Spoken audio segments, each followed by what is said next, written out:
College এলাকা কয়েক ঘন্টা আগেও যেখানে ছিল ক্লাসরুমের স্বাভাবিক কোলাহল, কিন্তু আচমকায় আকাশ থেকে নেমে আসে ভয়াবহ বিভীষিকা। বিমান বিধ্বস্ত হয়ে আগুনে পুড়ে ছাই হয়ে যায় চারপাশ।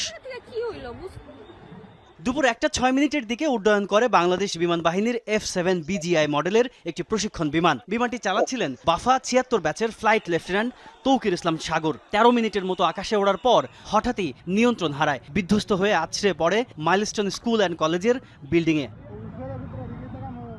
মর্মান্তিক এই দুর্ঘটনায় অনেক হতাহতের আশঙ্কা করা হচ্ছে, যাদের অধিকাংশই কোমলমতি শিক্ষার্থী। এদের মধ্যে কয়েকজন অভিভাবকও রয়েছে বলে জানা গেছে। আহতদের পাঠানো হয়েছে বিভিন্ন হাসপাতালে। জাতীয় বার্ন ইনস্টিটিউটের পরিচালক জানান, এরই মধ্যে অর্ধশতাধিক দগ্ধ রোগী ভর্তি হয়েছেন। এখন পর্যন্ত আমাদের 60 জন যেটা ভর্তি করা হয়েছে, আরো 10-15 জনের ক্যাপাসিটি এখানে নেওয়ার মতো হবে। এরপর ঢাকা মেডিকেল প্রস্তুত আছে পুরোটা। এই পর্যন্ত যা রোগী আসছে আমরা ম্যানেজ করতে পারতেছি এখানে এরপরও আরো 10-15 জন নেওয়া যাবে।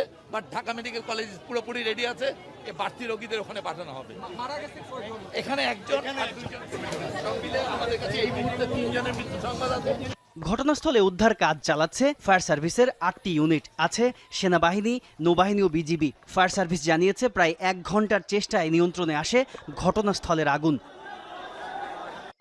স্থানীয়রা জানিয়েছে বিকট শব্দ শুনে দৌড়ে আসে অনেকে। ক্যাম্পাস জুড়ে ছিল ধোঁয়া, আতঙ্ক আর কান্নার রোল। ডক্টর বলেছে সাইন লাগবে, ওর গার্ডিয়ানকে কল দেওয়ার পরে ওর গার্ডিয়ান বলল যে আমাকেই সাইন দিয়ে দিতে। এখন আইসিইউতে আছে, বলেছে যে আরো 1-2 ঘন্টা পরে টাইম লাগবে, তখন যেতে বলেছে। আমার হাতে যে ছিল তার 95% তো পড়া গেছে, আর আমার সাথে আমার একটা ভাগ্নি আসছিল, ওর 20% পড়ছে, আর আরেকজনকে দুজনকে আশঙ্কাজনকভাবে আইসিইউতে রাখছে। দুর্ঘটনার কারণ সম্পর্কে এখনো কোনো তথ্য জানা যায়নি।